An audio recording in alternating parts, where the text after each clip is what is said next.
সুপ্রভাত, কেমন আছেন সবাই? অর্পিতা লাইফস্টাইলে আপনাদের সবাইকে স্বাগত। চলে এলাম আরেকটি ব্লগ নিয়ে। এই যে কত পায়রা এসেছে জানেন তো? আগে আরও পায়রা আসতো, জানি না এখন পায়রাগুলো কম আসছে কেন। কাক আসছে কিছুটা আর কিছুটা পায়রা আসছে। ছাদে ওঠার সঙ্গে সঙ্গে কাকে আর পায়রাতে ভর্তি হয়ে যেত, জানি না এখন ওরা কম আসে কেন। ছাদ থেকে নেমে আগে প্রথমে বাসি ঘরগুলো পরিষ্কার করতে শুরু করে দিলাম, কারণ ওর বাবা স্নান করে পুজো করতে চলে গেল। ওপরেও আসবে ধূপ নিয়ে, ওই জন্য বাসিটাকে আগে ঝাঁট দিয়ে নিতে হয়। আসলে ওপরেও তো আমাদের কিছুটা ঠাকুরের ছবি, যেমন হনুমানজির ছবি, শিবের ছবি, দুর্গার ছবি, কালীর ছবি, এগুলো ওপরেও থাকে। নিচে মন্দির আছে ঠিকই, ওপরেও এগুলোকে আমরা রাখি। ওই জন্য নিচ থেকে পুজো দিয়ে এসে ওপরে ধূপ নিয়ে চলে আসি, দিয়ে দেখায়। ওই জন্য ও আসার আগে আমাকে তাড়াতাড়ি আগে ঝাড়ঝুড়গুলো যা থাকে সব দিয়ে নিতে হয়। ও ছাদ থেকে নেমে ও মন্দিরে গেল, আমি এই যে সেলাইয়ের জায়গাটা গুছিয়ে পরিষ্কার করে ঝাঁট দিয়ে বেরোচ্ছি। তো ঘরটাও একদম ঝাঁট দিয়ে নিলাম, ডাইনিংটা, মায়ের ঘরটাও আগে ঝাঁট দিতাম। মা এখন আমার আগে ওঠে, কারণ হচ্ছে যে মা কদিন ধরে আমার একটু দেরি হয়ে যাচ্ছে উঠতে, আমার আগে মা উঠে যাচ্ছে। মা নিজের ঘরটা ডাইনিংটা একবার দিয়ে নেয়, কিন্তু ডাইনিংটা আমি আবার দিয়ে দিই ঝাঁট। যতবার ঝাঁট দেবো ততবারই পরিষ্কার থাকবে, এটাই বলে মনে হয়। মোছা হবে যখন মায়া আসবে, তখন মোছা হবে, তো আগে ঝাঁট দিয়ে নিলাম। এটা আমার একটা পার্মানেন্ট কাজের মধ্যে পড়ে। যতই শরীর খারাপ হোক, যতই কাজে ব্যস্ত থাকি, মানে আমাকে এটা দিতেই হবে, না দিলে আমার ঠিক মানে পোষায় না আর কি। আমাকে এটা দিতে হবে। মা দিচ্ছে, একবার মা সকালে দিয়েছে, তবু আমাকে দিতেই হবে। বাসি কাপড়টা ছেড়েই নিয়ে আগে ছেড়ে ঝাঁট দিই, দেওয়া উচিত আগে ঝাঁট দিয়ে তারপরে বাসি কাপড় ছাড়া, কিন্তু তা করি না। আমি আগে ঘুম থেকে উঠে আগে বাসি কাপড়টা ছেড়ে নিই, কারণ রান্নাঘরে ঢুকতে হয়, তো রান্নাঘরটাও ঝাঁট দিতে হয়। ওই জন্য রান্নাঘরে বাসি কাপড়ে ঢুকি না, বাসি কাপড় ছেড়েই রান্নাঘরটা সবই ঝাঁট দিই। আসলে বিয়ের পরেই মা শিখিয়ে দিয়েছিল যে আগে ঘুম থেকে উঠে আগে বাসি কাপড়টা ছেড়ে নিতে, দিয়ে তারপরে বাকি কাজ করতে। তো ওই অভ্যাসটা এখনও আমাদের আছে। আমরা দুই যাই তাই করি, ও তাই করে, আমিও তাই করি। ঘুম থেকে উঠে বাসি কাপড় ছেড়ে নিই, তারপরে যা কাজ হয় করি। এরপরে আমি চা বসাবো, কেন ওর বাবার শঙ্খ বাজিয়ে দিয়েছে, আমি আওয়াজ পেয়ে গেছি। চা বসিয়ে দিলাম, চা বসিয়ে দেব। তারপরে এই যে এক কাণ্ড, সে বলে না নাজারহাটি দুর্ঘটনা ঘাটি, তো সেই হাল হয়েছে আমার। চা বসিয়ে দিয়ে কী যেন একটা কী করছিলাম, চামচ ধুচ্ছিলাম নাকি একটা করছিলাম, ব্যাস সমস্ত চাটা পড়ে আমার কাজ বেড়ে বসে থাকলো। আর এই যে চায়ের দানাগুলো না কিছুতে পরিষ্কার হতে চায় না, কোথাও না কোথাও দেখি ঠিক আটকে আছে। যতবার মুছছি ততবার হাতে বাজছে, নাহলে পায়ের তলে পড়ছে। আর আমার রান্নাঘরের শেডটা এমনই একটা কালার, পড়ে থাকলে বোঝা যায় না, না ভাত পড়ে থাকলে বোঝা যায়, না চা পড়ে থাকলে বোঝা যায়, না জল পড়ে থাকলে বোঝা যায়, কিছু বোঝা যায় না। যাই হোক, পরিষ্কার করে নিয়ে রান্নার জোগাড় করতে শুরু করলাম। চালটা সকালেই চা যখন করতে আসি তখনই চালটা ভিজিয়ে রেখে দিই। তারপরে যে ধুয়ে নিলাম, সবজি কেটেও ধুয়ে নিলাম, তারপরে রান্না করব এবার। তারপরে জলখাবারটা খেয়ে নিয়ে এই যে রান্নায় ঢুকে গেছি। জলখাবার বেশি কিছু খাইনি, আজকে মুড়ি খেয়েছি, মানে মুড়িটা মাখিয়েছিলাম পেঁয়াজ দিয়ে, চানাচুর দিয়ে, সব কিছু দিয়ে মুড়ি মাখিয়ে খেয়ে নিয়েছিলাম। এখানে ভাত হচ্ছে, আর এখানে পুঁই ডাঁটার এখানে পুঁই ডাঁটা চচ্চড়ি বসিয়েছি, আর এখানে ভাত বসিয়েছি। আর এই যে সয়াবিনটা নিয়ে এলাম ফরচুনে। অনেকদিন পর সয়াবিন খেলাম, সয়াবিন অনেকদিন খাওয়া হয়নি এদিকে, তাই মনে করলাম সয়াবিনটা আজকে একটু মাংসের মতো করে একটু সুন্দর করে মশলা রিচ করে রান্না, মানে মশলা দিয়ে রিচ করে রান্না করে খাবো। তাই এখানে দেখ সব দিয়ে দিলাম মশলা। প্রথমে সয়াবিনটাকে আমি ভিজিয়ে নিয়েছিলাম গরম জল করে, দিয়ে চিপে ধুয়ে নিয়েছিলাম। তারপরে আলু ভেজে আলুর সঙ্গে একটু পেঁয়াজ দিয়েছিলাম। আলুটা তারপরে ভাজা হয়ে গেলে সমস্ত রকম যে মশলা করে রেখেছিলাম, মশলা দিয়ে কষে সুন্দর করে করেছিলাম। বেশ ভালোই হয়েছিল খেতে। যাই হোক, আমি অতটা মানে গুছিয়ে বলতে পারলাম না, ভালোই হয়েছিল খেতে। শুধু রান্না করলে হলো না, রান্নাঘর পরিষ্কার করাও যেন একটা বড় ব্যাপার। অনেকেই আছে যে রান্নাঘর পরিষ্কার করে না, পরে করে।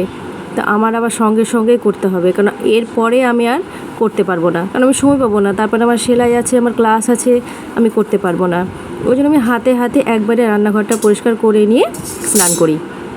এখানে কিছুটা কাঁচা লঙ্কা ফেলে রেখেছিলাম, মানে এগুলো ফ্রিজে রাখা ছিল, তো বড়গুলো নেওয়া হয়ে গেছে, ছোটোগুলো বাছটে পড়ে গেছিলো। তো এগুলো আবার বোঠা ছাড়িয়ে এবার রেখে দিলাম। বেশি কয়েকটা নাই, অল্প কয়েকটাই আছে, তাও রেখে দিলাম বোঠাগুলো ছাড়িয়ে। আবার ওগুলো ব্যবহার করে নেব পরে। ঠান্ডা লেগেছিলো বেশ কয়েকদিন হয়ে গেল, কিন্তু এখনও নাকে নাকে কথাটা যাচ্ছে না, নাক বন্ধ হয়ে যাচ্ছে কথা বলতে গিয়ে। ভয়েস ওভার দিতেও কেমন লাগছে, কি জানি কবে এটা ভালো হবে, নিজেও জানি না।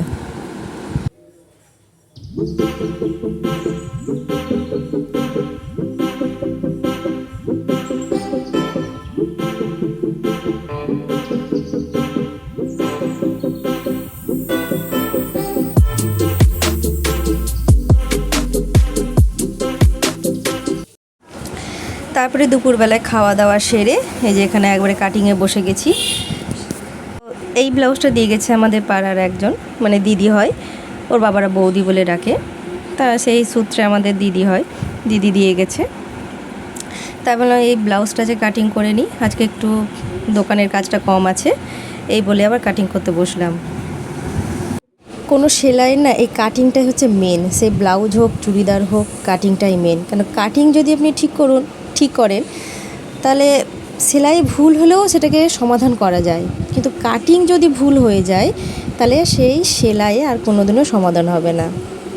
ওই জন্য কাটিংটা এবার ঠান্ডা মস্তিষ্কে করতে হয়, আর আমি সেটাই করার চেষ্টা করি। কারণ পরের জিনিস যদি কাটিং ভুল করি তাহলে তো মানে আমারই বদনাম। ওই জন্য আমি যখন কাটিং করি সাধারণত চট করে আমি কাউকে আসতে দিই না আমার কাছে, আর আমিও গল্প করি না, গান শুনি না। গান শুনলে মনে হয় যদি আমার ভুল হয়ে যায়, গান চালিয়ে অনেকে করে, আমি গান চালিয়েও করতে পারি না। আর আমি অতটাও এক্সপার্ট না যে ধরলাম কাটলাম আর সেলাই হয়ে গেল, আমার একটু সময় লাগে, আমার একটু মাপ ঝোঁক, আমি একবারে বেশি দুবার তিনবার করে দেখি যে আমি ভুল করছি না ঠিক আছে, এগুলো আমি দেখি। তাতে আমার দেরি হোক, আমার ঘন্টাখানিক লাগুক, আমার কোনো আপত্তি নাই তাতে, কিন্তু আমার জিনিসটা যেন ঠিক হওয়া চাই।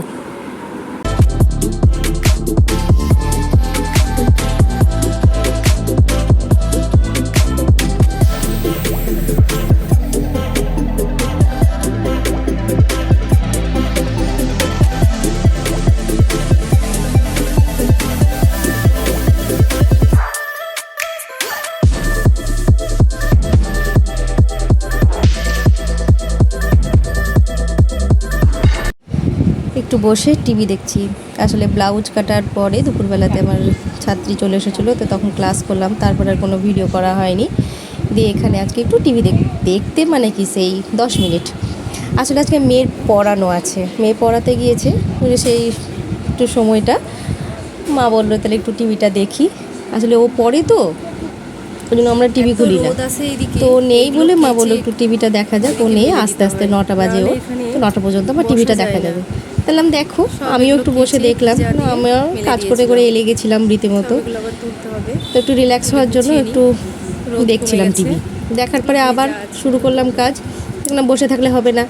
আরে এইদিকে যে এত রোদ আসে, যে কাঁচ দেওয়া আছে, কাঁচ দিয়ে রোদ একটু মানে না, তো এখানে যত ভেজা জামা কাপড়গুলো সব এখানে মেলে দিই, তাহলে আবার একটু রোদ হয়।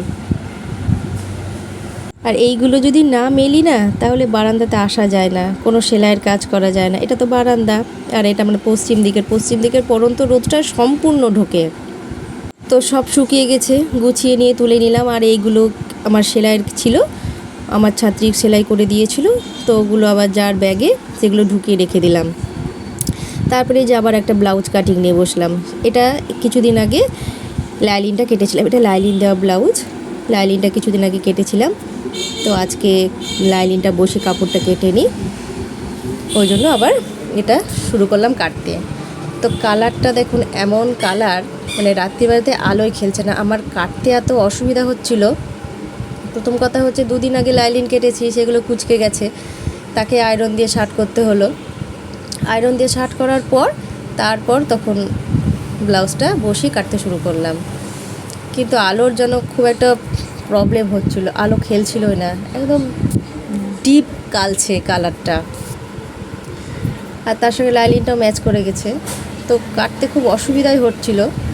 তো যাই হোক, কাটতে তো হবে, অসুবিধা দেখলে হবে না। তো লাইটের প্রবলেমের জন্য